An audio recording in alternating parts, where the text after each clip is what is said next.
Have you ever wondered how one single event can change the course of history? The assassination of Archduke Franz Ferdinand of Austria on June 28, 1914, was just that. A seismic event that tipped the scales and set the world on a path towards war. Europe at the time was a complex web of political alliances and rivalries, a powder keg awaiting a spark. The murder of the heir to the Austro-Hungarian throne by a Serbian nationalist was the spark that lit the fuse. Austria-Hungary's subsequent declaration of war against Serbia set off a domino effect. Due to a web of alliances, Germany, Russia, France, and Britain were all pulled into the conflict, their political and military machinery grinding into action. The world held its breath as the war drums began to beat, the echoes of which would reverberate across continents. And so the world was thrust into a conflict unlike any it had seen before. Imagine a world divided not by continents but by alliances and treaties. This was the reality in the early 20th century as the world found itself split into two major power blocks, the Central Powers and the Allies. The Central Powers was an alliance formed primarily between the German Empire, the Austro-Hungarian Empire, the Ottoman Empire, and the Kingdom of Bulgaria. The heart of this alliance was the dual alliance between Germany and Austria-Hungary, formed for mutual protection against Russia. Germany, under the leadership of Kaiser Wilhelm II, was keen to establish itself as a dominant global power. Austria-Hungary, on the other hand, was a multi-ethnic empire with various internal tensions, which saw the alliance as a shield against potential threats. The Ottoman Empire and Bulgaria would later join the Central Powers, driven by territorial ambitions and strategic interests. On the other side of the divide were the Allies, primarily made up of the United Kingdom, France, and Russia. The United Kingdom and France, colonial powers with vast global territories, were concerned about the growing might of Germany. Russia, with its Slavic ties to Serbia, was drawn into the fray by the assassination of Archduke Franz Ferdinand of Austria, an event that triggered the start of the war. The Allies were later joined by other nations, including Italy and the United States. Italy had initially been part of the Central Powers, but switched sides in 1915, lured by the promise of territorial gains. The United States, initially determined to stay out of European affairs, entered the war in 1917, following repeated German submarine attacks on its ships. These power blocks were not just about military alliance. They were a reflection of the economic, political, and ideological divides of the time. The alliances were peppered with contradictions and complexities, with countries often driven by self-interest rather than mutual cooperation. These alliances would shape the brutal warfare that was to follow. The world was no longer a random collection of independent nations. It was a chessboard, with countries as pawns, manipulated by the strategic ambitions of their alliances. Can you envision a battlefield stretching across entire continents? The Great War, as it was known then, was primarily fought on two major fronts, the Western and the Eastern. Both were unique in their nature, conditions, and the warfare tactics employed. Starting with the Western Front, imagine a 400-mile-long battle line stretching from the English Channel to the Swiss border.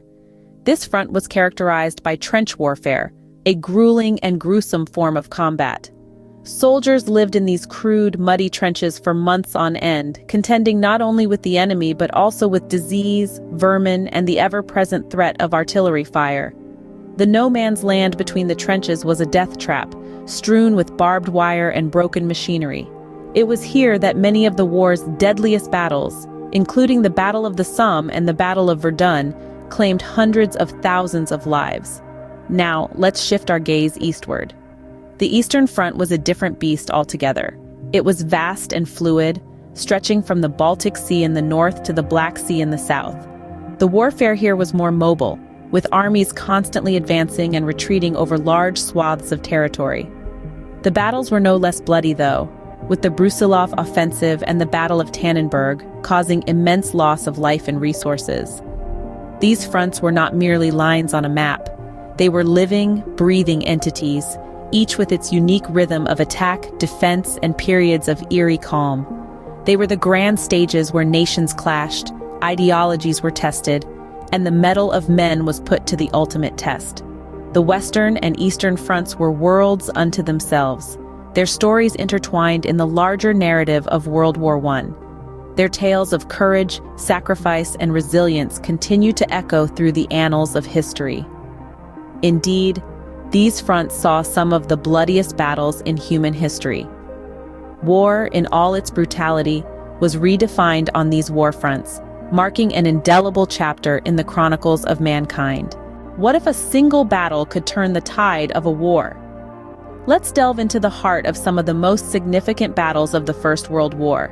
Specifically, the Battle of the Somme and the Battle of Verdun. The Battle of the Somme, fought in the summer and autumn of 1916, is known as one of the deadliest battles in history. The British and French forces intended to break through the German lines along a 25-mile front, hoping to relieve pressure on the French at Verdun. However, it turned out to be a brutal war of attrition. Over 1 million men were wounded or killed, making it one of the bloodiest battles in human history. Despite the heavy losses, the Somme was a strategic victory as it diverted German forces, providing relief to the French at Verdun. Now let's turn our attention to Verdun. The Battle of Verdun, fought from February to December in 1916, was the longest single battle of World War I. The German High Command planned to bleed France white by launching an all-out attack on the heavily fortified French city. However, the French, under the rallying cry, "They shall not pass," held firm. The battle became a symbol of French determination and self-sacrifice. The attritional warfare led to an estimated 750,000 casualties, making Verdun one of the most devastating battles of the Great War. Both the Somme and Verdun were turning points, not just in terms of strategic gains, but also in the psychological impact they had on the soldiers and the home front. The unprecedented loss of life and the horrific conditions of trench warfare profoundly shocked and disillusioned a generation. It's important to remember that these battles were not just about territory gained or lost, but about human lives and the immense sacrifices that were made. These battles marked pivotal moments in the war, changing the course of history. How does a war that has engulfed the world finally come to an end? It's a question that's as complex as the war itself. World War I, a conflict that spanned continents and cultures, saw its conclusion unfold in a series of decisive events. In the closing years of the war, the stakes were higher than ever.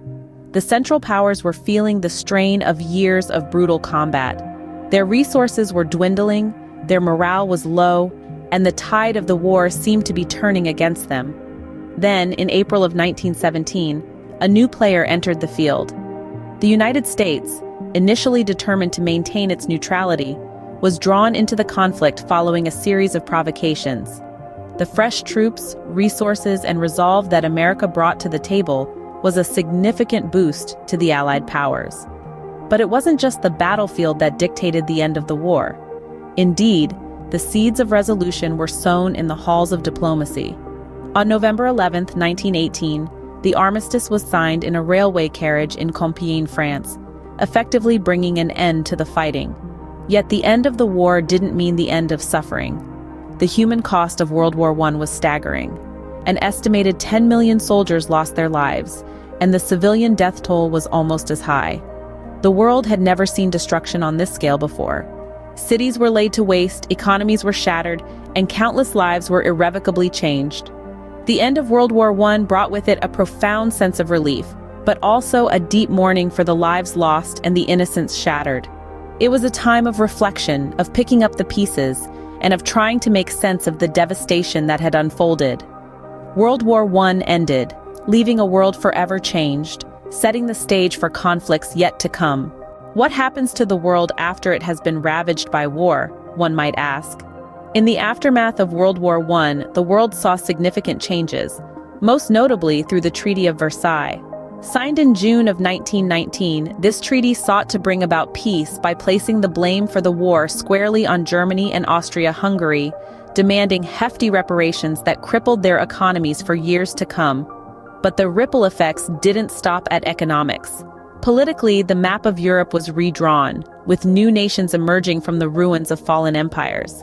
Socially, the war left a deep scar on the collective psyche of the people, leading to a sense of disillusionment and a questioning of authority that paved the way for major cultural shifts. World War I, while a dark chapter in our history, shaped the world in ways that still reverberate today. Thus, the echoes of World War I can still be heard today, a testament to its profound impact on our world.